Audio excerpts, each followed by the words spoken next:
Alrighty, so we just wrapped up your Masters of the Gauntlet campaign, Riley. Why don't you go ahead and give us an overview of the campaign, kind of what your goals were with it, and then we can jump into some pros and cons or just after that. This campaign was a lot like Hunger Games meets The Greatest Game. For those of you that don't know what The Greatest Game is, it is a book about, spoiler alert, it's been out for tons of years, so I guess it's not really a spoiler, but it's about some rich guy who likes to invite people over to his island and then he hunts them for sport. Um, and this campaign, I guess also kind of adding in the Olympics a little bit. The idea is that the players come together as a group that are competing in this, this gauntlet that is, the Olympics effectively. Um, and they're put to the test of literally everything that players would essentially go through in an entire campaign. This was supposed to be kind of a short 6 to 8 episode campaign originally. I think it ended up taking a little bit longer than that. But as there was only, I believe, 6 or 7 total events, including the finale. They Um, always take longer. they do, and that's based off of player choice and whatnot. And I like to let my players kind of have their time in the sun and do what they want. And so, um, but yeah, originally this was meant to for me as a DM to kind of remember a little bit of what everything in D&D could be. And by that I mean making sure that I'm implementing every single skill check. I'm implementing all the different ways of play, puzzles, combat, social intrigue, also, timed events, obstacle courses that may not even involve combat, things of that nature. Putting all the players to the test on how well they work together as a team, so on and so forth. And so we started out with a siege, effectively. They had a couple objectives. The next one,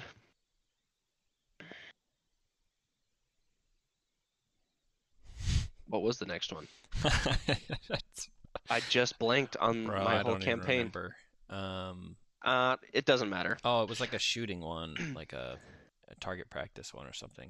Or was that later? That was the second one, or that was the was that the second Tar- one? I don't remember. Anyways, the the second or third, were I split them up, and they each kind of had there was 4 solo events, and they had to pick and choose which character or player would go through which event. We then moved into kind of the middle of the game where we had like a 3 session long boat race, which ended in them needing to steal an aboleth egg at the bottom of their underwater den. Um, and then we moved on to kind of a elimination round based off of what teams were ahead, which obviously ended up being their rivals. Um, Stupid. which ended up being some kind of mini games, little gambling game, kind of a little puzzle gauntlet, and then we moved on to the finale, which was like a 16 room quest dungeon that they absolutely blew through. And then the finale, which I actually ended up pulling in one of our previous campaigns. There, they left. You guys left the world to the elemental titans. You brought them into the world, and you just were like, "We made a mistake. We're out." And that's how the campaign ended. You guys you headed north and left them alone. So I actually ended up pulling those elemental titans together into one enemy as kind of a nostalgic battle. Um, that was meant to be a little bit harder, but all in all, I think the idea for the campaign was well met. I think I covered everything that I wanted to, even outside of the actual games. You guys had plenty of social interaction with sponsors, the other players. You had some fun activities, the panty raid and everything It's awesome. that went down. But all in all, I think I touched everything that I wanted to, and I don't feel like it felt too chaotic. Mm. But Because most of the stuff I tried to have planned out before, so it wasn't like oh, what am I doing this session? Oh, what am I doing this session? And it's just nothing that even correlates to one another. Yeah, Um, that's good. So let's talk about the pros then. What do you think you did very well during this whole campaign? What's something that you're like, oh, that worked, or I'm gonna keep doing that. yeah, I really enjoyed like the objective-based combat. Mm, That was really fun. I haven't really run that before, versus just your normal sterile combat that's just, I swing my sword until everyone's dead. right. It was more of like, okay, you guys have a time limit because if you don't either kill the enemies by this amount of time or you don't get this thing done, if you don't pull this lever because the room's filling up with water, like stuff, it's living, it's moving, it's breathing. And so I really like that, and I feel like it adds a level of peril and urge. Yeah, I feel like it definitely added like another dimension of problems Hmm. to be solved because it wasn't just, oh, we've got a lot of enemies. I mean, obviously that's problem one, take out all the enemies, but then you've got, yeah, like this cavern's filling up with water and I can't breathe underwater, or, all of these different problems that I think, that you have yeah, to with solve. that, I think one of my favorites was actually the first one, which was meant to be just kind of like a precursor in my eyes to see what you guys were capable of and how well I was able to handle everything, was that siege. Hmm. There's a siege beast coming towards the gate, and the main goal is to stop the siege beast, but there were some other things outside that you could do. And you, as a barbarian, and the druid, I thought obviously were going to be one of the best combat people compared to the rogue, and you guys were the ones that ended up running off doing other Yeah, stuff while the rogues like single-handedly took on the frickin' yeah, I did. the siege beast by himself while you guys were off doing stuff. And so you guys surprised me, because what I thought you were going to do was definitely not something that you actually ended up doing. And so Yeah. it's just so you know, DMs, players don't do what you think they will ever. Surprise! Watch out. Yeah. So I think I did that pretty well, and I definitely want to continue doing that. That was enjoyable. Yeah, I agree with that. I really enjoyed, well, some other things outside of mechanics wise, like, well, first of all, well, you could tell that you put a ton of time into additional ruling and just additional Um, mechanics in order to get things to work. Like the first video that I think we decided to hit record on was the right. boat race, and definitely worth a watch if anything, just for all the different mechanics and the uh, just the extra time prep that you spent putting into that. Like, you could definitely tell, like, you came prepared to the table. So I very much appreciated that. Something else that I really liked were your maps for this campaign were phenomenal. They were really They, good, they were um, way too big. and they were huge, but they looked good too. There was no question of like what something was, and they looked visually appealing, even though it's just a bunch of little squares Hmm. on a little 2D flat pad. It still looked really like visually appealing again. So those were very well done because you had, you're in these games and you had a sense of, hey, there's people over here, they're getting close to the finish line, like we've got to book it, a lot of different things going on. And despite every so often us being able to peer into the DM the DM smoke My screen. accidental, I'd clear the entire screen of the fog of war on accident. Yeah, that was Yeah, yeah. accidental mistakes on my So part. despite those slight moments, which for us that's like a win, those are our wins as players, but Be paying attention because it could but happen at any it moment. can happen at any time. So no, I think those were things that you definitely did very well. At least that sticks out in my mind for sure. Um, but cool. So let's talk about the other side of that then. Um, what are some things that you feel like maybe didn't go so well? Maybe things that you were trying new that didn't land, or things that you could definitely improve on for the next campaign. My transition, I think, I spent so much time on the games themselves that I feel like I kind of failed on the transition. The the actual like introductions to the games. I tried to build Ulu Cthulhu as like the announcer, and I feel like I did well with him, but the in between of like entering the arena, the crowd effects, going in and out, it was kind of just like, okay, you guys appear, you're at the stage, okay, now you're in the event. There wasn't really a interaction at all in there. It was just kind of okay, on to the next set, which I definitely failed at, and I realized as I went, and that was probably just lack of preparation on my part after I did the prep for whatever that gauntlet was at the time. I did really well at that, but then outside of that, I missed I missed the jelly that kind of held everything together, the nice marbling in the steak that made everything look and taste great. But It's a good way to put it. Yeah. um, so that was definitely something that I know that I failed at. Uh, um, I I mean, don't on that, really, I'll let you sit there if yeah. you need to think about it anymore. But yeah, I think going in like the premise for the campaign, I think we already knew that the meat of it, like you said, the meat of it was the games. And so I really like how you said, the marbling, the stuff that keeps all Hmm. those meaty pieces together. Because yeah, that's that's true that we kind of did not really fast travel, but it did kind of just like. Hmm. So I see what you mean by the transitioning thing. Yeah, And I I mean, could see because I that. guess I felt that the banquet scenarios was enough social that I didn't need that other stuff. But I do Yeah. feel like that all in all, there was a lot of gaps in how you got places or just the living. It was living while you were in the games. Mm. But outside of the games, I didn't feel like it was very alive. Because I probably should have made a map, and I think you mentioned this Yeah, that was to gonna be. me. I should have made a map for like the games, like I mean, you around made the a arena. hundred maps already. What was I one more, know. Riley? What was a hundred and I one? know. Come on, And man. it wouldn't have been that hard. It'd been a bunch of little squares on the thing, oh, here's a bunch of buildings and boom, done. A couple labels and it wouldn't have been that hard, but I just Yeah, never did. So, and that's what I think my critique would have been.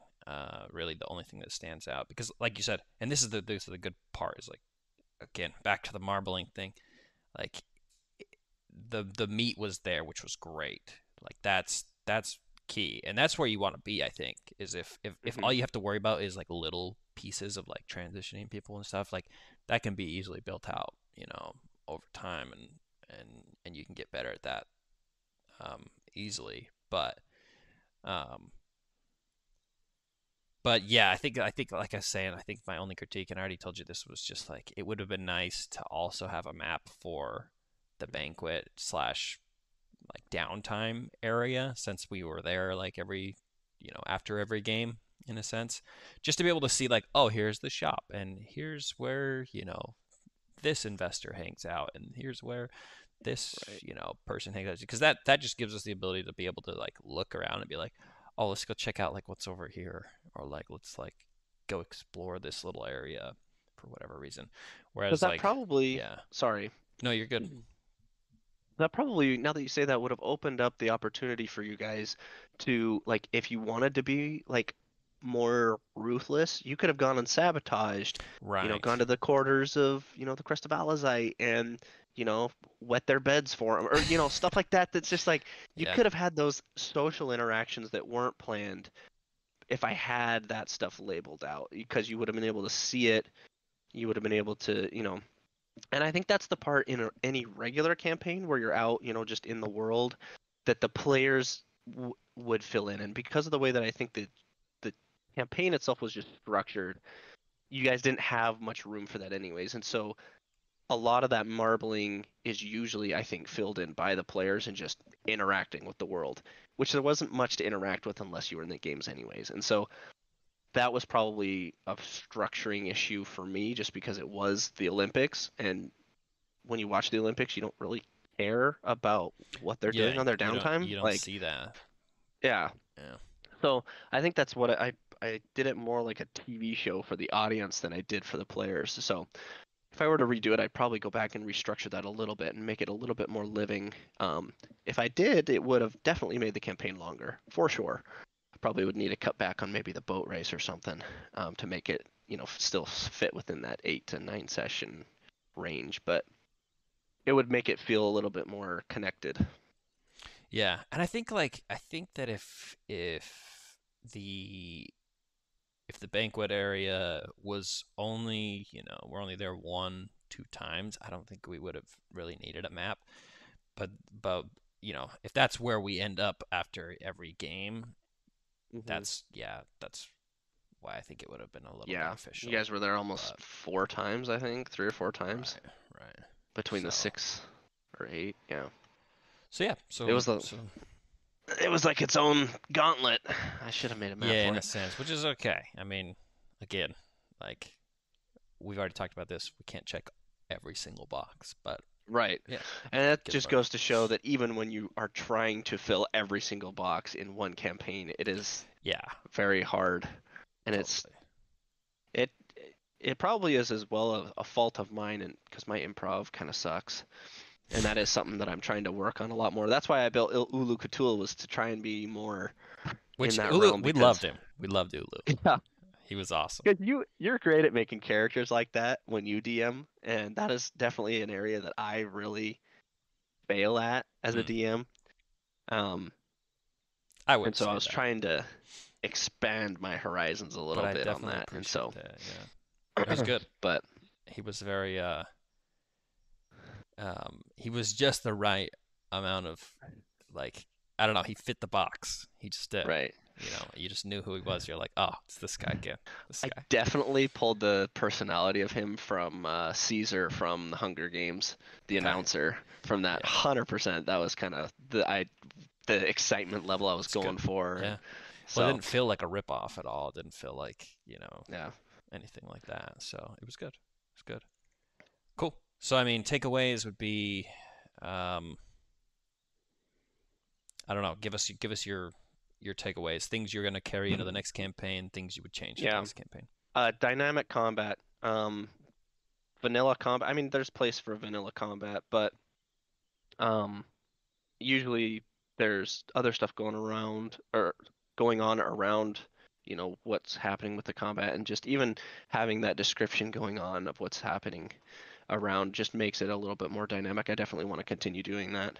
Um, but definitely trying to knowing where you guys are going in the campaign is important, but making sure that you have the holes filled in of those social and, almost describing every minute of their movement and their travel, I think would allow kind of for a more fleshed out world and a more vibrant experience for both the players and myself. I'd feel a little bit more fulfilled.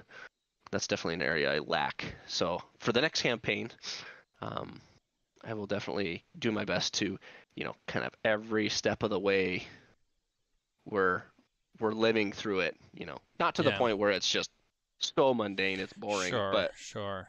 I think though, because this campaign also was so zoomed in, that you right, see those little bits and holes missing. Because a lot of the that's true. times, like, if you zoom way out and we're moving from town to town, like, you don't really worry about a lot of that. I mean, sometimes, I mean, obviously there's benefits by, playing Hmm. out the adventure during the travel, but yeah, I think zoomed out, like, it still just looks like a steak. You can't even see the marbling on it. So I think that I was think the rule of thumb part of it would with it. be like if you could travel there in the same day and interact with wherever you're going, the quarry just outside of town, it takes a couple hours to walk there. Well, let's do that kind of interaction because it's not going to take that long. Right. It's a living world. But yeah, you're right. If you're traveling 14 days to the next town, maybe there's a couple encounters and maybe you Yeah. talk a little bit and so you have some downtime to chat it up. That's probably a little bit more on the players, but offering that up is something that Yeah, I for sure. definitely need to do. But Well, it's awesome. There was a great campaign. I'll tell you that. We had a ton of fun. We did a lot of I just enjoyed it too. wild stuff. If you haven't seen the Panty Raid video, definitely go check it out. It's great. Um, You don't need a whole but lot of context for you it, don't need a whole so lot of context. It's in fact, if you watch more, you'll probably just be more confused than anything. right. But anyhow, awesome. Well, I think that's probably it then. Again, great campaign, and I'm looking forward to the next one.